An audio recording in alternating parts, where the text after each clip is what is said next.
Շարունակում ենք ապրիլին կրկին ունենք շատ ֆանտաստիկ ներկայացում, բայց լավ կլրեմ դա։ Ապրիլի 14-ից մայիսի 1-ը Երևանում, Գյումրիում եւ Աբովյանում կանցկացվի մոնո ներկայացումների Արմոնո միջազգային թատերական ամենամյա 24-րդ փառատոնը,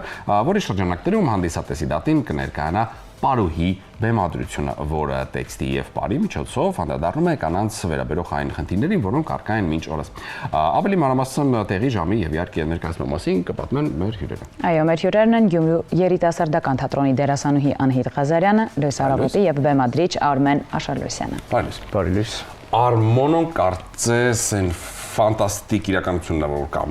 ընդհանրապես մեր կյանքում, որը որ տալիս է կյանք, ուժ, էներգիա մոնո ժանրին։ Դա այդպես է թե ոչ։ Միանշանակ նախ ասեմ, որ մենք արդեն Արմոնոյին մասնակցում ենք երկրորդ տարին անունց մեջ ու հասկանում ենք այդ փառատոնի կարևորությունն ու լրջությունը արդեն երկրորդ անգամ, ինչի որովհետև մանավանդ դերասանի համար, դեռ ռեժիսորի համար բնական է ցանկացած բեմադրությունն էլ իր առանձնահատկությունն ունի, բայց մանավանդ դերասանի համար այս շատ լուրջ փորձառություն է ու երբեմն մենք վախենում ենք, ասում ենք կարող եմ մոնո ներկայացում խաղալու համար պետք է մի քիչ ասենք ավելի փորձով լինենք տարիքով, բայց հասկանում ենք, որ այդ հանդիսատեսի ու մեկ դերասանի հանդիպումը շատ կարևոր է ու այս փառատոնը իր հնարավորությունները միշտ ընձեռում է երիտասարդ ստեղծագործողներին օգտվելու այդ թեմայի մեջ լինելու էլի։ Լոյի Ֆյուլեր, սա այն անունն էր, որը որ շատ-շատերին մեծամասնությանը ոչինչ չի ասի, ինչու հենց ընտրվեց նա, ինչու ենք անդրադառնում հենց նրան։ Ինձ թվում է Անահիտը ասի, որովհետև հենց ինքը առաջարկեց այս հերոսուն անդրադառնալը իրական կերպարին։ Ես ուսումնասիրեցի հենց Լուիի կյանքը ու ցանկություն առաջացավ այդ կերպարը խաղալու։ Առաջարկեցի Արմենին, որ ինքը ուսումնասիրի կարդա ու Արմենին էլ շատ հետաքրքրեց հենց Լուիի կյանքը ու մենք սկսեցինք մեր արդեն բեմադրական ընթացքը։ Պարուհին կենսագրական ներկայացում է, որի հիմքում Լուի Ֆյուլերի կյանքն է, իր անցած ճանապարհը, թե ինչ բարդությունների է հանդիպում։ Ես ասեմ կոնկրետ կերպարի մասով այդ առանձնահատկության էլի, մենք ինչի փորձեցինք հենց իր մասին խոսել, նախ որովհետև հետաքրքիր է դերասանին դնել պարային լուծումների մեջ ու մեր դեպքում մենք դնում ենք, այսինքն Լուի Ֆյուլերի այդ իր ստեղծած, հա ինքը ժամանակակից պարի մեջ լուրջ ներդրում ունի, ասենք մի 100 տարի առաջ է ինքը ստեղծագործել ու Ֆրանսիայում բավական հայտնի է իր պարերը եւ այլն, այսինքն դերասանի համար այս առաջին հետաքրքրությունն է։ Երկրորդը այն մեսիջները ու խնդիրները, որ ինքը իր կյանքում ունեցել է, բայց ցավոք մինչև այսօր այդ կա։ Այսինքն սեփական մաշկի, սեփական մարմնի նկատմամբ ունենալ ինչ որ, չգիտեմ, չասենք թերավատ, հա, այսինքն չընդունել իրեն այնպեսին, ինչպեսին կա, հա, այդ ձևակերպումը կարելի է այդ ձևով անել, այսինքն մենք ունենք այսօր այդ խնդիր ու շատ հանդիպումների, շատ, չգիտեմ, դեպքերի ենք առնչվում, որ մարդիկ հաս չեն իրենց հետ, այսինքն թե ներկուստ, թե արտակուստ։ Ու մենք հասկացանք, որ այս կերպարի միջոցով կարելի է խոսել այդ խնդրի մասին, որովհետև ինքը իր ամբողջ կյանքում փորձել է մարդկանցից հեռու մնալ, փորձել է թաքնվել այդ հագուստների մեծ հագուստներով, կտորներով է ապրել ու փորձել է միշտ այդ հեռավորությունը պահել մարդկանցից, որովհետև ինքը իրեն չի ընդունել։ Այսինքն լուրջ բարդություններ է ունեցել իր մարմնի նկատմամբ, մտածել է, որ դե ինքը այդ գեղեցկության ստանդարտների մեջ չի տեղավորվում ու այդպես լիքը նաև հոգեբանական տրավմաներ ունի։ Մենք փորձում ենք այս ներկայացումով անդրադառնալ դրան ու ասել, որ կարելի է մեզ սիրել ու ընդունել այնպիսին, ինչպիսին որ կանք ու յուրահատկությունները թերություն չեն, այլ առավելություններ են էլի։ Ես Անահիտին եմ ուզում հարցը ուղղել, մոնո ներկայացումը դերասանի համար, այսպես ասած, ամենաբարդ քննություններից է եւ ինչպես եք կարողանում, այսինքն այդ հավասարակշռումը գտնել տեքստի, պարի եւ բացի այդ նաեւ այդ կնոջ ներքին խնդիրները վեր հանելու համար այդ ամենը։ Այո, մոնո ներկայացումը իսկապես փորձառություն է դերասանի համար, որովհետև դու միայնակ ես բեմին, ինչը միաժամանակ եւ ազատություն է եւ շատ մեծ պատասխանատվություն, բայց քանի որ ինձ շատ հոգեհարազատ էր այս աղջիկա պատմությունը, այս կնոջ պատմությունը, ես էլ եմ ցանկացել իմ կյանքում այդ բարի ուղին ունենալ, բայց իմ մեջ կիսատ է մնացել ու շատ պարագաներում, շատ դեպքերում ես հենց այս հերոսուհուն հասկացել եմ, որովհետև ես էլ եմ իմ կյանքում ունեցել նմանատիպ ինչ-որ էտապներ, որ ունեցել եմ հենց այդ ապրումները, ինչ որ տվյալ մեր հերոսուհին։ Բայց ինչ խոսք շատ դժվար է բեմին մենք ունենք 3 պար, հենց ներկայացումը սկսվում է պարով ու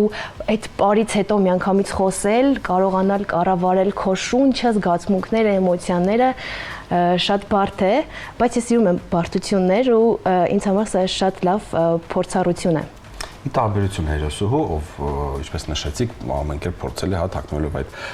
զգեստների ետևում, հեռու լինել մարդկանցից, այսօր ժամանակակից հանդիսատեսը հակառակն է ուզում։ Նա կարծես թե միշտ ուզում է մի մասնիկը լինել ներկայացման։ Նա խոսքը չի գնում ֆիզիկական ինչ-որ շարժումների, գործողությունների մասին։ Նա կարծես մշտապես ինձ ամենասկզբում ներկայացման ամենասկզբից ուզում է կարմուրճ ստեղծել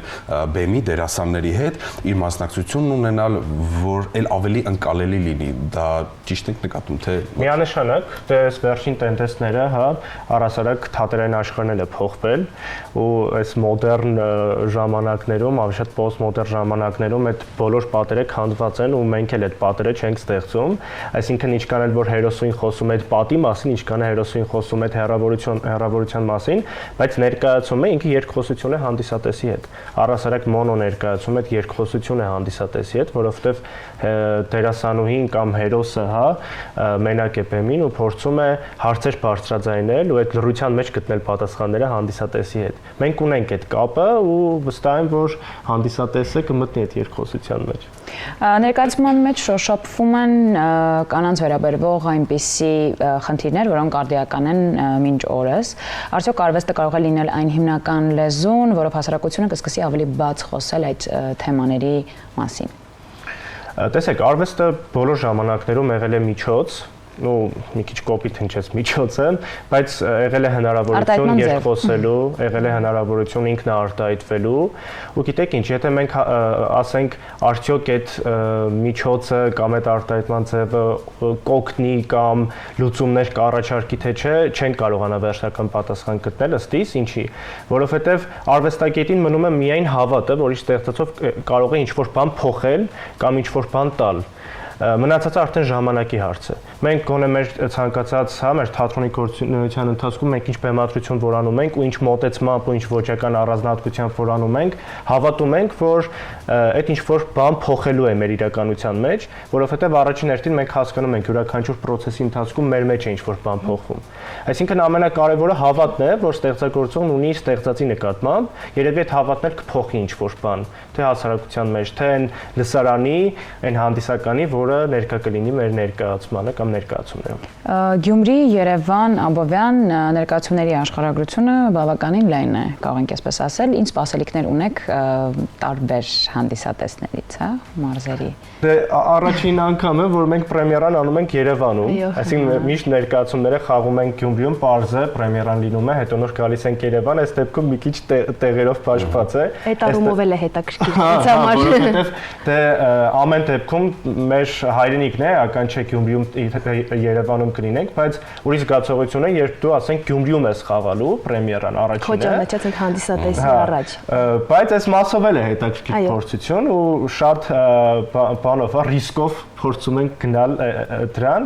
ու ակնկալիքները այսպիսին են, ցանկացած հանդիսատես ինչ որ բան է թողնում։ Միշտ ասում ենք, չէ՞, մենք ներկայացումը ստեղծվում է այն ժամանակ, երբ հանդիսատեսն է տեսնում իրեն, որովհետև փորձում ես ամիսներով, բարձրանում ես բեմ, վարագույրը բացվում է, հանդիսատեսը նստած է ու դու արդեն մտնում ես այդ հանդիսատեսի դաշտի մեջ ու այդտեղ պայքար է սկսվում։ Վերջում պարզ կլինի ով է հաղթելու հանդիսատեսը թե դու։ Մենք այն նմանատիպ ակնկալիք ունենք, որ հետաքրքիր պայքարով ներկայացում լինի, այսինքն ամբողջ ընթացքում մենք փորձենք իրարից վերցնել ու տալ, իսկ արդեն այս ամսվա ավարտին խաղանք Գյումրիում, պրեմիերան կլինի Գյումրիում։ Դուք եւ ձեր թատրոնը շատ եք սիրում, ինչպես որ նշեցիք, փորձություններ եք սիրում։ Դուք շատ մեծ են գլուխգործոցներին, կարող եք այլ կողմից նայել, այլ կողմից անդրադառնալ, ինչպես որ արեցիք Ռոմեո Ջուլիետի դեպքում, օրինակ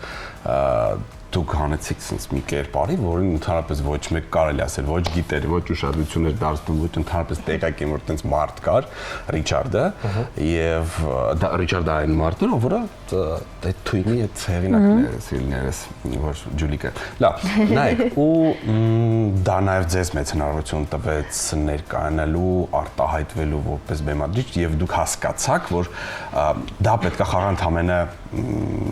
շատ ուժեղ մեկը, ով խաղաց Արմենը։ Ինչպես ստացվեց այդ վստահությունը, ինչպես ստացվեց այդ համարձակությունը եւ ի վերջո ինչու հենց դա վերցրեցիք։ Դա իմ առաջին ռեժիսորական աշխատանքն էր, դե ես մասնագիտությամբ դերասանուհի եմ ու իսկապես շատ պատասխանատու ներկայացում էր ինձ համար, որովհետև ռեժիսորի հետ ուղին սկսել միանգամից մոնո ներկայացում բեմադրելով շատ բարդ էր, բայց երբ որ Արմենի միտքն է հենց վերցնել Շեքսպիրի Ռոմեո Ջուլիետի թունագործի կերպարին, երբ որ Արմենը առաջարկեց այդ կերպարի մասին մոնո ներկայացում գրելու խաղալու գաղափարը իսկապես դա շատ հետաքրքիր էր ու միանգամից ես հենց իրեն էլ պատկերացրեցի, ասեցի եթե բեմադրենք միանշանակ դու ես խաղալու, ասեց լավ, արի սկսենք ու սկսեցինք, թող Արմենը ինքը արդեն խաղացել է իր զգացմունքների մասին ավելի մանրամասն ասի։ Դե նախ շնորհակալ եմ, որ տեղեկացրեցիք մեր ներկայացումով, Ռիչարդի մասին է խոսքը, հա, ինքը շատ հետաքրքիր փորձություն էր, որովհետև մենք առհասարակ մեր թատրոնում շատ ենք սիրում խառնել մասնակցությունները եւ այլն նոր փորձություն ունենալ, որովհետև այս մի յուրահատկություն է տալիս։ Մենք հունվարին ունեցանք մի շատ հետաքրքիր արտ լաբորատորիա 24 ժամ, մենք հավաքվեցինք առանձնատանը ու 24 ժամ բուրըն ստեղծագործական process էր, այսինքն հիմքում էպոսներ, մենք 24 ժամում կարողացանք էպոսը բեմադրել, դե պարզ է, այդ լաբորատոր պայմաններում, հա, բայց մեր մոտ այս փորձառությունը, այս էքսպերիմենտի գնալը տալիս է իր հետաքրքիր գաղափարները, այսինքն տեսնել այն շատ հայտնիի մեջ մի հատ անհայտ կետ, անհայտ դիտանկյուն ու փորձել այդ առաջ քաշել, ու այդ առաջ քաշելու միտումը այն է, որ ինքը ունի այսօրվա մեր ժամանակներում ինչ-որ ասելիք, ինչ-որ ուղերձ, որը մեր համար կարևոր է։ Այսինքն մոտեցումը կարելի ասել բոլոր ներկայացումներում այդպեսին է էլի եղել։ Ուզում ենք հասկանալ այդ անհայտի մեջ ինչ մի հայտնի բան կարող է լինել էլի մեր օրերում, էլի։ Շատ լավ, ես դուք նաև պատրաստում եք անգլալեզու արդեն ներկայացնում, թե ինչի մասին է խոսքը։ Ես կարծում եմ դուք մեզ կգա քյուր եւ դրա մասին մենք ավելի երկար կխոսենք։ Ավելի երկար։ Ցավոք սրտի ժամանակի առումով մենք այսպես ասում է, շնորհակալություն ձեզ։ Շնորհակալություն, դա այն ամենը ինչ որ դուք անում եք, շնորհակալություն, որ դուք կաք եւ ես կոչ եմ անում յուրաքանչյուր կապ չունի թե դուք Երևանում եք ապրում, ուրեմն պետք է սահմանափակվել Երևանով, չէ՞, գնացեք Գյումրի, գնացեք Հրազդան։ Աշխարհագրությունը պետք է ընդլայնել հարգելի հաստատիտողներ։ Գնացեք այնտեղ Ծաղկաձոր, Թեյսուր։ Պետք է գնալ հայրաքաղաք։ Այո։ Բնավ եկեք հրավիրենք ապրիլի 19-ի ժամը 18:00-ին Երևանում Պարուհու պրեմիերային, որը լինելու է էքսպերիմենտալ թատրոնում, այսինքն թատերական ինստիտուտում գործող էքսպերիմենտալ երիտասարդական թատրոնում, Սիրով սպասում ենք։ Վերջացավ, չգիտեք ինչ անել ապրիլի 19-ին, խնդրեմ։ Մեր հյուրերն են Գյումրու երիտասարդական թատրոնի դերասանուհի Անահիտ Ղազարյան եւ բեմադրիչ Արմեն Արշալյանը։ Շնորհակալ ենք շատ։ Մենք էլ ենք շնորհակալ։ Ձեզ լավ շնորհակալություն։ Այսօր այսքանը Կհանդիպենք վաղը։ Վաղը 3 շաբթա, չէ՞, շաբաթը նոր սկսվում։ Ժպտակար են։ Վաղը կլինենք եթերում։